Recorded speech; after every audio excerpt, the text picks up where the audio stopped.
teman-teman, selamat datang di podcast kita hari ini.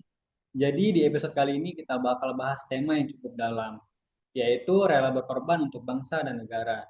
Tapi dengan sudut pandang yang mungkin jarang dibahas, yaitu dari sudut pandang lembaga pemasyarakatan. Hari ini, aku sudah bersama salah satu rekan kita, petugas lapas. Mari kita sapa sama-sama ya. Halo, apa kabar Mas Umam? Halo, baik sekali Mas Angga Pratama. Terima kasih udah ngundang. Bisa bermanfaat ya. Amin. Nah, kalau kita dengar kata rela berkorban itu, biasanya yang terbayang itu pahlawan di medan perang kan? Tapi kalau menurut Mas Umam sendiri nih, bagaimana sih makna rela berkorban dalam konteks bekerja di lapas?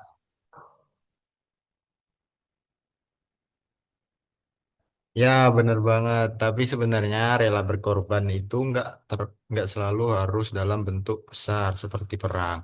Di lapas, bentuk pengorbanannya lebih ke pengabdian. Misalnya, kita harus siap bekerja dalam tekanan, menghadapi berbagai karakter warga binaan, bahkan terkadang mengorbankan waktu bersama keluarga demi menjalankan tugas. Berarti Mas, pengorbanan itu lebih ke hal-hal yang nggak terlihat gitu Mas ya?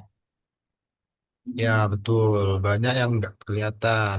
Kita dituntut untuk tetap profesional, sabar, dan adil dalam kondisi apapun. Bahkan saat situasi sulit, kita tetap harus mengutamakan keamanan dan pembinaan.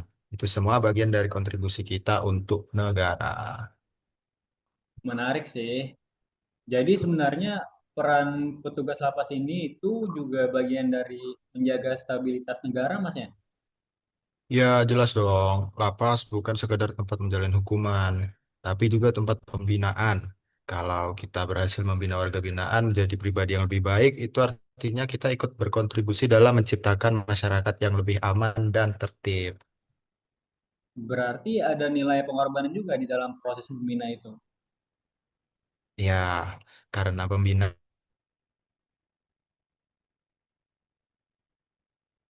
dan konsistensi. Kadang kita harus menahan emosi, memahami latar belakang mereka, dan tetap memberikan pelayanan. Itu juga bentuk pengorbanan kita. Hmm. Kalau boleh tahu nih Mas, coba kira-kira apa yang bikin Mas itu tetap semangat menjalani semua itu? Yang bikin semangat itu ketika melihat perubahan dari warga binaan. Dari yang awalnya bermasalah, kemudian bisa berubah jadi lebih baik. Di situ kita merasa bahwa apa yang kita lakukan itu tidak sia-sia. Itu semacam hadiah buat kita. Wah, itu pasti jadi kepuasan tersendiri Mas ya.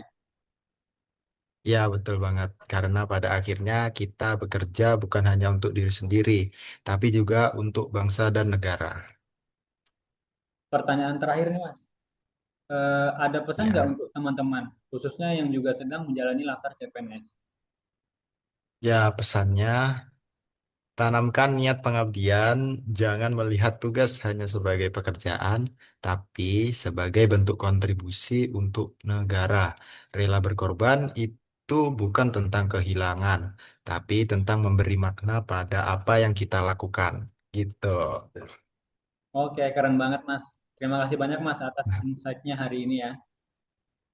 Oke, sama-sama. Terima kasih juga, Mas Angga. Oke, dan terima kasih juga untuk teman-teman yang sudah mendengarkan. Sampai jumpa di episode berikutnya. Dadah. Oke, dadah.